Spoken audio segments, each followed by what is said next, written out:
हरे कृष्ण दोस्तों, मैं हूं अनुज शर्मा। प्रवेश शर्मा, जिला कांगड़ा, हिमाचल प्रदेश के रहने वाले। आज उम्र है 38 साल। प्रवेश बताते हैं कि उस समय मैं 10 साल का था। भगवान विष्णु के उस रूप से बड़ा प्रभावित हुआ था जो चतुर्भुजाकार है। हाथ में शंख है, पुष्प है, गदा है, चक्रधारी भगवान विष्णु, भगवान नारायण। 10 साल की उम्र थी। भगवान के बारे में बहुत सारी बातें सुनी थी। माता पिता बच्चों को ईश्वर के बारे में बताते हैं कि जीवन में जब कठिन समय आता है तो वो कठिन समय नहीं होता, ईश्वर हमारी परीक्षा ले रहे होते हैं। मन में ये भाव था कि नारायण परमेश्वर है, कण कण में विद्यमान है। हमेशा यही सुना था कि ईश्वर हर जगह है, कण कण में विद्यमान है। प्रवेश बताते हैं कि एक दिन मैं रास्ते में था, सुनसान रास्ता था, अपने घर की तरफ जा रहा था। अकेला था, दूर दूर तक कोई इंसान नहीं था।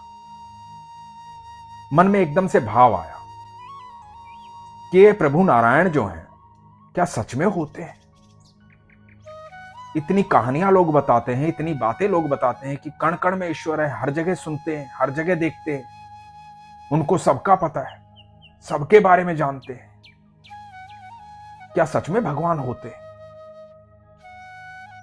मन में जैसे ही ये प्रश्न आया, दूसरी बात मन में ये आई कि वो हमेशा सबकी परीक्षा लेते हैं, तो क्यों ना आज मैं उनकी परीक्षा लूं। बाल रूप था, नटखट था, 10-11 साल की उम्र थी। हमारे ठाकुर जी भी बचपन में बड़े नटखट थे। तो प्रवेश जी का ये बाल रूप 10-11 साल का, ऐसे ही मन में नहीं आई थी ये बात इसलिए आई थी क्योंकि ठाकुर जी की अद्भुत कृपा थी उनके ऊपर। जैसे ही मन में ये सवाल आया, वैसे ही भगवान को कह दिया कि सुनो प्रभु, आप सत्य में हैं तो मेरी बात ध्यान से सुनो।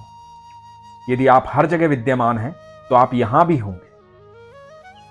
प्रवेश ने आंखें बंद की और वो बताते हैं कि करीबन 1 मिनट तक भगवान के उस रूप का ध्यान किया। शंख, चक्र, पुष्प, गदाधारी भगवान विष्णु, चतुर्भुजाकार प्रभु नारायण का ध्यान किया। ध्यान करके भगवान से बोले कि प्रभु, आज मैं आपकी परीक्षा ले रहा हूं। रास्ते में एक चींटियों की बांबी आएगी। उस चींटियों की बांबी के ऊपर 1 रुपए का सिक्का होना चाहिए, और रुपए का सिक्का वो होना चाहिए जो आजकल नया नया चला है, बिल्कुल नया सिक्का होना चाहिए, और बांबी के बिल्कुल बीच में होना चाहिए। ना इधर होना चाहिए, ना उधर होना चाहिए, और उसका हेड ऊपर होना चाहिए और टेल नीचे होनी चाहिए। एक सिक्के की पहचान बताई, 1 रुपए की सिक्के की। आज प्रवेश 38 साल के हैं, तो ये बात 28 साल पहले की है। 1 रुपए की बहुत कीमत होती थी उस समय। 1 रुपए के सिक्के की डिमांड की भगवान से और कहा, यदि आप हैं, कण कण में विद्यमान हैं, आप सबको सुनते हैं, हर जगह हैं, तो करके दिखाओ चमत्कार। तब मानो कि आप हैं और आप कण कण में विद्यमान हैं, तो आपकी परीक्षा शुरू होती है। एक 10-11 साल का बच्चा भगवान से इतनी बड़ी बात कह रहा है। इतने सरल भाव पर, इतने सहज भाव पर मेरे ठाकुर मुस्कुराए होंगे। क्यों ना उस बच्चे की बात पूरी करें, ऐसा सोचा होगा मेरे ठाकुर। लेकिन होता क्या है, बच्चा ये सोच करके उस बांबी की तरफ आगे बढ़ता है। रास्ते में वो मिट्टी की चींटियों की बांबी आती है। बांबी वो होती है जिसमें बहुत सारी चींटियां अपना घर बना लेती हैं। छोटे छोटे छेद होते हैं, गांव में हर जगह कहीं ना कहीं किसी पेड़ के आसपास दिखाई दे जाती है। अब प्रवेश आगे बढ़ रहे हैं, भगवान से कह रहे हैं कि भगवान, आप हैं तो बताओ। प्रवेश बताते हैं कि करीबन 10 मीटर दूर रह जाते हैं मिट्टी की उस बांबी से। दिल की धड़कनें बढ़ गई हैं। मन में बार बार एक बात आ रही है कि प्रभु नारायण, यदि आप हैं तो आप बताओ कि आप हैं। मुझे 1 रुपए का सिक्का मिलना चाहिए, और यदि आप नहीं हैं तो कोई बात नहीं, मैं मान लूंगा कि ये लोग कहानियां सुनाते हैं। आप कण कण में विद्यमान नहीं हैं, आप फिर हर जगह विद्यमान नहीं हैं, आप नहीं सुनते हैं। तो यदि आप हैं तो बताओ कि आप हैं। ये कहते कहते मिट्टी की बांबी की तरफ बढ़ रहे हैं, दिल की धड़कनें बढ़ रही हैं, कदम जो हैं वो बहुत धीमे हो गए हैं। परीक्षा पूरी होने वाली है। प्रवेश बताते हैं कि जैसे ही मिट्टी की बांबी के पास पहुंचता हूं, वहां चमकदार 1 रुपए का सिक्का रखा हुआ है, जो ना बांबी में इधर है ना उधर है, बिल्कुल मध्य में रखा हुआ है, जिसका हेड ऊपर है और टेल नीचे है। जैसा मैंने कहा था वैसा ही है। दूर दूर तक कोई इंसान नहीं था, कहीं कोई इंसान नहीं था। प्रवेश बताते हैं कि मैंने ईश्वर को कहा था, मैंने प्रभु नारायण को कहा था कि यदि ये संभव हो पाया और ये चमत्कार आपने दिखा दिया तो मैं इसे आपका दर्शन मानूंगा। मैं मानूंगा कि मैं साक्षात नारायण से मिला हूं। और प्रवेश की बात ईश्वर ने सुनी। वही हुआ जो उसने चाहा था। प्रवेश की इच्छा थी भगवान की परीक्षा लेने की, और भगवान परीक्षा में उत्तीर्ण हुए। हर कोई भगवान की परीक्षा नहीं ले सकता।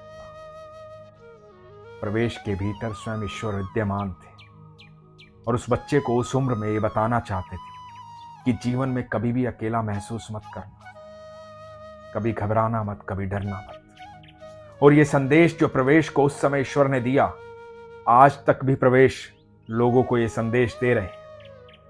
वो बहुत लोगों की मदद करते हैं, एक एनजीओ चला रहे हैं कांगड़ा में। वो कोशिश करते हैं कि लोगों की मदद कर पाए। आज भी लोगों को वो संदेश देते हैं कि कुछ हो ना हो, मेरे नारायण हर जगह विद्यमान है, कण कण में विद्यमान है। ईश्वर कण कण में विद्यमान है। वो अनंत ब्रह्मांड के मालिक है, वो साक्षात है, हर जगह है। जब आपका विश्वास प्रगाढ़ हो जाता है तो आपको वो दिव्य दृष्टि मिल जाती है जिससे आप ईश्वर को देख सकते हैं। जब आपका विश्वास प्रगाढ़ हो जाता है तो आपको अनुभूति होती है कि वो हैं। कभी आपको बहुत अच्छी खुशबू आती है, कभी आपको कोई छू करके निकल जाता है, कभी आपको आपके शरीर में वो सिरहन महसूस होती है कि आपके रोए खड़े हो जाते हैं। वो ईश्वर की उपस्थिति होती है। जब आपका विश्वास होता है तो आपके जीवन में लगातार अनुभूति होती है, आपके सारे मार्ग खुल जाते हैं। बड़ी से बड़ी दुविधा जब भी आती है तो आप सिर्फ मुस्कुराते हो, घबराते नहीं। ईश्वर की उपस्थिति आपको कभी भी डरने नहीं देती है, आपके मन से भय को खत्म कर देती है। आपका विश्वास जैसे जैसे प्रगाढ़ हो जाता है, सिर्फ आपका विश्वास प्रगाढ़ नहीं होता, आप दूसरों का विश्वास भी प्रगाढ़ करना शुरू कर देते हैं। आपके चेहरे में एक अद्भुत तेज आ जाता है।